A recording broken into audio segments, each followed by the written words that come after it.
Bonjour les autodidactes. Aujourd'hui, nous sommes heureux de vous présenter notre deuxième série vidéo de Demo Day. Le Demo Day, c'est le jour où les apprenants des bootcamps auto nous montrent leur chef-d'œuvre réalisé sur Bubble. Et dans cette vidéo, Ousmane nous fait la démo de sa plateforme commerciale à destination des sales. Bonne vidéo!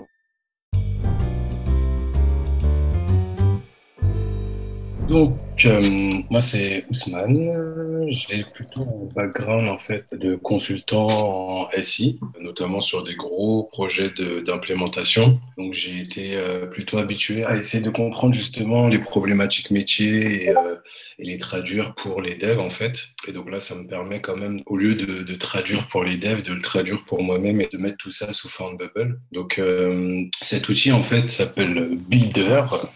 C'est un outil qui est à destination des acteurs de la rénovation énergétique, donc tout ce qui est isolation des combles, ITE, isolation des murs par l'extérieur, la menuiserie, la ventilation, le chauffage. Et donc c'est une première version qui a pour but d'accompagner les commerciaux quand ils font leur rendez-vous client. Le but, c'est de pouvoir en fait réaliser le devis de manière ludique un peu avec le client. Donc là, vous voyez Talo, c'est l'entreprise d'un pote à moi. Ils ont une entreprise justement qui font de la rénovation énergétique et qui ont aussi un gros outil digital, un studio qui permet de configurer les fenêtres, la menuiserie. Donc moi, j'étais chez eux là pendant un petit mois là depuis le mois de décembre et j'ai un peu observé tout ça. Et donc, ils ont un gros problème, les commerciaux, pour faire des devis. Ça met beaucoup de temps pour faire des devis parce qu'il y a différents fournisseurs. En fait, chaque fournisseur a son lot de spécificités et donc ça devient assez compliqué pour faire un devis. Donc, les clients attendent, etc., etc. Donc, l'idée, c'est de venir en aide un peu aux commerciaux et de rendre ça un peu facile et rapide. Alors, on avait déjà commencé justement, on a découvert un peu le no-code en décembre et il y avait quelqu'un qu'on avait dans notre réseau qui avait utilisé Bubble pour lui. Donc, on lui a demandé de faire un peu un petit MVP et c'est là qu'on est tombé amoureux de Bubble et du no-code. On a vu la puissance du truc en une semaine, ce qu'il avait pu sortir et c'est là qu'en fait, on a commencé à regarder ça de plus près. Donc, alors, la première chose, donc oui, les entreprises, donc ça serait quelque chose qui serait vendu en marque blanche. Donc, chaque entreprise aurait son interface. Elle pourrait gérer ses équipes. Donc là, il y a des choses qu'il a faites et justement, c'est là qu'on voit aussi maintenant que grâce à la formation, je vois un peu mieux comment il a fait les choses et ce que je pourrais améliorer.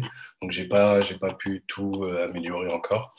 Et donc là, mon équipe, où on peut ajouter des nouveaux collaborateurs avec le numéro de téléphone, si c'est un admin, son rôle, etc. L'idée, c'est que voilà, si le commercial il est chez le client, il arrive, il peut ajouter directement un client. Là, il y a des choses que je vais changer. Justement, il y avait des plugins là, dont on nous avait parlé pour le format des inputs. Donc là, par exemple, voilà, on a ce client-là qui a été créé. Il y a deux niveaux, en fait. Là, c'était le premier niveau d'information pour le client. Ce premier niveau, il permet d'aller, on va le voir après, plus loin directement dans le devis. Ça, c'est un deuxième niveau pour avoir des informations un peu plus précises sur le client. Donc là, j'ai rajouté, on voit l'adresse qui a été rajoutée.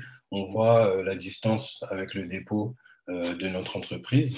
Donc, c'est des paramètres qu'on configure avant. Je vais aller sur un client qui a plus d'informations pour pouvoir aller plus vite. Donc là aussi, je pense que je vais changer et je vais faire une navigation par option set, je pense, parce que c'est un peu lent. Donc là, je vais aller sur ce client-là, par exemple. Il y a déjà des informations qui sont remplies, propriétaire, il a ses revenus, le nombre de parts fiscales. Donc là, on voit que la virgule n'est pas prise en compte, l'année de construction de sa maison, etc. Donc l'idée, c'est aussi de pouvoir dissocier le foyer et la maison, parce que si la personne déménage comme ça, s'il y a une autre personne qui vient, on pourra connaître limite mieux que lui sa maison et les travaux qui ont déjà été effectués.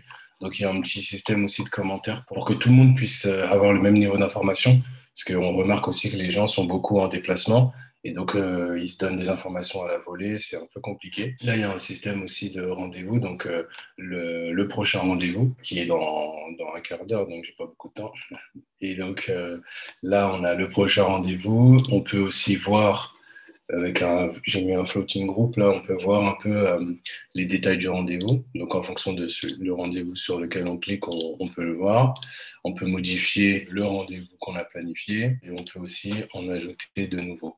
Donc, par exemple, si je mets un rendez-vous là, là, j'ai changé, j'ai modifié l'ancien rendez-vous, je l'ai mis au 3. Là, on a les différents commentaires pour qu'on puisse avoir le détail. Et comme ça, avant d'aller en rendez-vous, on peut avoir toutes les informations sur les clients. Il n'a pas besoin de se répéter, etc. Donc là, on va rentrer dans le cœur du truc, c'est-à-dire les devis. Donc là, on arrive sur une page où on voit tous les devis qui sont déjà créés, qu'on pourra aller télécharger. Donc, merci à Roman. On avait vu un outil, mais fallait un peu mettre du code dedans. Donc, je pense que je vais tester la solution là dont tu as parlé. Donc là, on peut voir, par exemple, les devis qui ont été faits. Par exemple, si on ajoute un devis, là, ce qu'on a fait, on a pensé à mettre en fait tout de suite le devis, parce que les commerciaux sont très bons dans leur boulot, mais au niveau informatique, c'est parfois un peu compliqué. Et on a déjà vu des mecs qui avaient jamais envoyé d'email ou des choses comme ça. Donc, l'idée, c'était de tout de suite voir en fait le devis. Ils voient tout de suite ce qu'il aura à la fin. Et donc, ça permet que ça soit beaucoup plus clair. Donc là, imaginons si je mets le nouveau, hop, et les informations qui vont se mettre à jour. Et là, on va rajouter un produit. Donc, par exemple, si je rajoute un produit de fenêtre, on va rentrer dans un workflow. Donc, par exemple, je rajoute ce projet, par exemple, on va rajouter une porte-fenêtre. Donc, c'est des produits, la menuiserie, enfin, ils sont très complexes. Donc, l'idée, c'est de pouvoir aussi donner à chacun des commerciaux quasiment le même niveau. Tout le monde peut finalement maintenant faire un devis, alors qu'avant, il y avait beaucoup d'éléments techniques. Donc là, je suis en train de, par exemple, rajouter un sous-bassement, je vais mettre des hauteurs, enfin largeur et la hauteur, la hauteur également la hauteur du sous-bassement, par exemple. Hop, on peut choisir les couleurs. Donc là, c'est des versions, c'est pas la version finale, bien sûr. On peut changer. Si c'est une double ouverture, ça va pas être le même modèle de poignée. Là, ici, par exemple, c'est pas bien foutu. Il faudrait que ça se mette à jour. On va choisir différents types d'informations. Hop, là, il y aura différents modèles de croisillons, la couleur, etc. Hop, l'opacité. Donc ça, c'est plein d'options. Ce qui est intéressant aussi, c'est de pouvoir le faire avec le client. Ce modèle-là là, de questions-réponses, c'est quelque chose qui existe justement sur Tallo en live sur leur studio, ce qui permet en fait aux particuliers de pouvoir faire eux-mêmes leur configuration de fenêtre. Donc voilà, donc on a récupéré ce travail qui avait été fait. Hop. Donc là, on enchaîne, ça va donner un prix, donc un petit résumé du prix, du montant et de la configuration qui a été faite. On valide et là, on a tout de suite notre produit qui est ici. Donc après, on peut rajouter des produits qui viennent d'une bibliothèque personnalisée. Là, par exemple, on va rajouter de l'échafaudage, on va mettre une TVA comme on veut, la quantité, etc. Et ça se rajoute tout de suite. On peut rajouter des remises, etc. Et là, l'idée, ça va être de pouvoir télécharger directement le devis pour pouvoir le mettre finalement à la main du client directement. Et puis, il n'a pas besoin d'avoir ce temps d'attente. On peut lui laisser le devis et puis il peut réfléchir tranquille de son côté. Donc là, ici, on voit ma bibliothèque qu'on peut ajouter. Parce que là, l'idée, ça va être d'avoir des workflows pour chacun des types de produits, donc pour la ventilation, le chauffage, etc. Et par exemple, pour la menuiserie, là c'était la porte-fenêtre, mais il y a la fenêtre, il y a les portes d'entrée, il y a les portails, donc il y a plusieurs workflows là qui vont devoir être ajoutés. Juste coupe 2 minutes, on s'approche de la fin. Je te pose juste rapidement les questions qui ont été posées. Il y a une question de Julien qui demande s'il te faut une version mobile et c'est quoi tes prochaines steps pour vendre l'application. Donc là cette version, elle est faite pour Tallo. Oui, il y aura besoin d'une version mobile parce que ils sont tous souvent sur mobile, mais l'idée c'est de faire déjà une version tablette, parce qu'ils travaillent avec des tablettes. Oui, les tablettes, ouais. Ouais, une version Ok. tablette, ouais. Et on avait Jérôme aussi qui demandait si le questionnaire, c'était des steps que tu avais créés toi-même à la main ou si c'était un plugin que tu avais utilisé. Non, ça c'est fait à la main, ça. C'est fait tout avec Google. Ok. Et toi, tu avais fait du Bubble un petit peu avant ou enfin, tu avais vu Non, en fait, moi, j'ai quitté mon taf en décembre pour faire autre chose. Et en fait, en recherchant un peu, nous, on voulait en fait travailler avec les TPE, PME pour les aider dans leur digitalisation. Et au final, donc on est tombé sur le no-code. Puis moi, j'ai découvert, j'ai fait quelques vidéos, on va dire, en janvier, là, le temps d'attendre le bootcamp. Et sinon, j'ai vraiment mis la tête dedans au bootcamp, quoi.